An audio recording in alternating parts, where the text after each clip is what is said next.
Jakarta terendam air, fakta yang tak bisa dipungkiri. Buat gua dilempar ke sono, saya lempar ke dalam. Ponakan di sini robek, khususnya kelihatan waktu itu. Banjir rob serta permukaan air laut yang meninggi makin mengancam warga pesisir Jakarta. Ada yang namanya fenomena supermoon ya, yang biasanya terjadi 5 tahun sekali ya. Hanya tanggul raksasa harapan warga sebagai garda terakhir naiknya air laut. Kalau air laut mah udah sehari-hari. Saksikan sesaat lagi, selamat datang di Indonesiaku.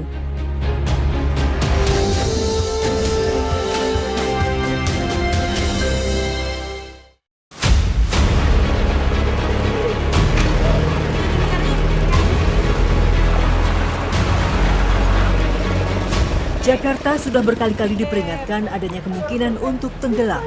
Dugaan ini diperkuat dengan rutinnya banjir rob di setiap tahunnya. Ditambah lagi dengan curah hujan tinggi di penghujung tahun yang memperburuk keadaan. Di satu sisi, tanggul sudah dimulai pembangunannya. Bahkan ada yang sudah jadi. Tapi apakah pembangunan tanggul saja cukup untuk menghentikan banjir rob? Banjir rob sudah menjadi bencana langganan di setiap akhir tahunnya, terutama bagi para warga Muara Angke di Jakarta Utara. Untuk melakukan kegiatan sehari-hari jadi sulit karena banjir yang cukup tinggi. Tapi mau sampai kapan keadaan seperti ini lanjutkan?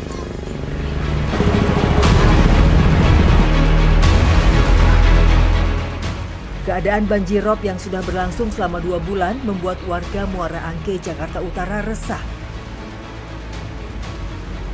Kami juga bertemu dengan sebut saja Marliza, pemilik usaha bengkel.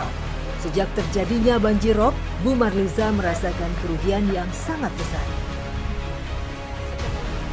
Bukan ngerugiin lagi, kamalan kami nggak bisa makan. Ini kan banjir dari 5:30 terus. 5:30 pagi. Jadi kalau pas buka bengkel itu langsung banjir. Jadi kita ya nggak dapat apa-apa lah. Karena emang benar-benar mati Pak, mata pencariannya udah nggak ada. Ya harapannya sih pengennya tanggulnya kan ditinggiin gitu biar kita nggak banjiran lagi, biar bisa usaha lagi gitu. Jadi untuk banjir itu cukup tinggi gitu ya, bisa mencapai 50 cm. Dan di lapak ibu ini tuh juga padahal sudah ditinggikan gitu ya Bu ya, tapi ini tetap aja banjirnya mencapai 10 cm mungkin ya Ibu ya? Iya Kayaknya 10 cm. Jadi ini benar-benar salah satu kondisi banjir yang cukup parah jika dibandingkan dengan tahun-tahun sebelumnya. Tim Indonesiaku melakukan perjalanan ke dalam perumahan. Keadaan banjir rob menyebabkan sebagian besar rumah terendam dan tidak memungkinkan untuk ditinggali. Kedalaman banjir rob mulai dari 50 cm sampai 120 cm. Namun jika dilihat dari atas, seluruh permukaan terlihat sama rata. Padahal kenyataannya bisa saja berbeda.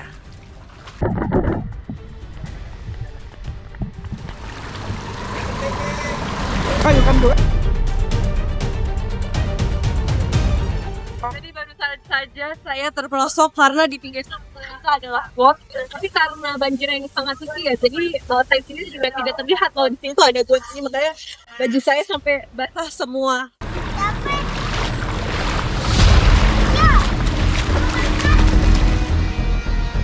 Kecamatan Penjaringan Muara Angke menjadi titik rawannya banjir rob. Kami bertemu dengan Nenek Mariati, warga Muara Angke yang sudah menetap selama 35 tahun. Rumah yang terendam banjir bahkan saat air di permukaan sudah surut. Meskipun lantai 1 sudah terendam banjir, Nenek Mariati tetap beraktivitas di lantai 1 seperti mencuci piring, mencuci baju, dan mandi. Tidak terbayangkan bagi saya untuk Nenek Mariati dan keluarganya harus tinggal di rumah seperti ini karena selalu ada genangan air di bawah di atas permukaan, sehingga emang lantai 1 ini tidak bisa digunakan, belum lagi dengan sirkulasi udara yang tidak ada dan baunya juga cukup tidak sedap. Pastinya di sini juga mungkin sekali ada banyak jentik nyamuk dan penyakit-penyakit lainnya. Di rumah ini, Nenek Mariati tidak tinggal sendiri. Ia harus berbagi dengan anak-anak dan cucu-cucunya. Dengan penghuni rumah yang banyak, banjir rob memberikan dampak besar untuk kegiatan di rumah. Hampir setiap tahunnya banjir rob melanda dan menghabisi lantai 1. Menurut Nenek Mariati, tahun ini adalah tahun dengan banjir rob terparah. Ya kesulitannya begitu aja. Sehari-hari banjir, kalau jalan nggak bisa, kering, banjir terus. Pengen dibata lah gitu, biasa. Gak usah pakai keramik kan kalau ada mau diupas saya. Cuman saya nggak punya duit, jadi ya begitu aja. Berarti belum sempat disedot ya, Nek, ya? Ya kalau saya mah pengennya ya kalau ada nggak bantu ya minta tolong bangun rumah aja lah gitu. Menghuni rumah yang tidak layak tidak hanya membuat kesehatan dan kenyamanan terganggu. Nenek Mariati dan keluarga harus menghadapi cacian dan makian tetangga. Meskipun sudah berumur, Nenek Mariati tetap bekerja keras untuk mencari penghasilan sebagai pengupas kerang hijau. Setiap harinya ia diupah sebesar 60-70 ribu. Kerang hijau menjadi sumber penghasilan utama bagi para warga Muara Angke. Sudah berupaya sebisanya, upah tersebut pun masih belum cukup untuk memiliki kehidupan yang layak.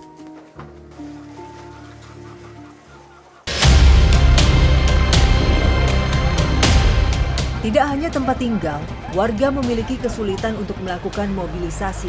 Ketika banjir sedang tinggi, kendaraan roda 2 sudah tidak bisa dipakai lagi. Terkadang terdapat warga yang memaksakan kehendak dan mendapatkan kendaraannya mati di tengah jalan. Motornya kenapa mati ya? Mati.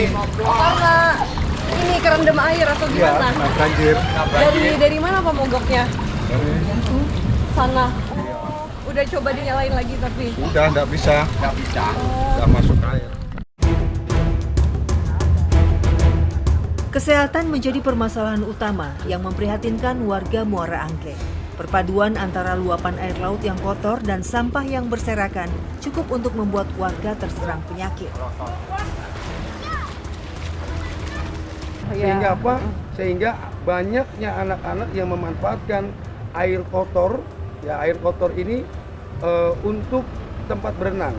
Sehingga apa? Sehingga ketika banjir tersebut, akhirnya banyak sekali keluhan-keluhan yang dialami oleh anak-anak atau warga RW 22. Salah satunya adalah diare, gatal-gatal, cangkrangan, apa itu bahasanya itu? Cangkrangan.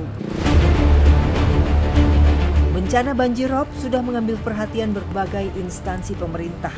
Salah satunya adalah pihak BPBD Jakarta yang turut serta memantau dan memberikan bantuan.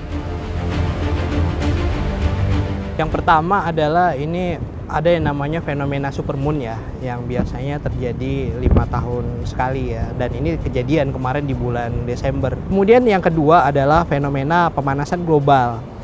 Karena ada fenomena pemanasan global ini, air laut itu akibat adanya es yang mencair di kutub ya, itu akhirnya ada peningkatan yang namanya kapasitas air laut yang berbeda-beda di setiap wilayah ya. Sehingga apabila ada peningkatan ketinggian air laut akibat drop ya, dia pasti akan tergenang gitu. Bisa 10 sampai pada satu titik tertinggi itu lebih dari 100 cm ya gitu. Seperti yang terjadi hari ini, maksimal itu 30 cm genangannya, tapi sekarang sudah berangsur surut ya, tinggal tersisa 10 cm. Tim Indonesiaku juga bertemu dengan Ciko selaku Kepala SDA. Menurut beliau, banjir rob di wilayah Muara Angke masih terjadi karena belum ada tanggul NCICD. Namun pihak SDA sudah menyediakan solusi sementara untuk mengurangi durasi dan ketinggian dari bencana banjir rob. Faktanya adalah yang terjadi di beberapa kejadian banjirop di 2024 ya, di November dan Desember itu, contohnya kayak Muara Angke, itu sebenarnya terjadi karena belum ada tanggul NCICD. Terus kemudian mungkin di beberapa lokasi di Ancol dan di Marunda itu juga karena belum ada tanggul NCICD. Jadi kalau dibilang seberapa efektifnya secara fakta dan memang sudah didesain oleh teman-teman dari PUPR maupun dengan kami, ini memang sudah suatu keniscayaan ya, harus dibangun di daerah pesisir khususnya DKI Jakarta gitu. Kalau di Muara Angke, nah itu kemungkinan kalau tidak ada halangan mungkin sekitar bulan Maret April kita sudah bisa mulai pelaksanaannya, karena emang kita kan nunggu roobnya juga sekarang masih pasang terus ya. Iya. Nah, kalau di Muara Angke kita harap tahun ini udah ada perubahan, udah ada peningkatan, udah ada perbaikan. Nah, kalau di Muara Baru kita juga lakukan juga pemeliharaan. Cuman memang itu kan titik-titik kebocorannya cukup banyak ya. Iya, Jadi emang kita harus bersabar.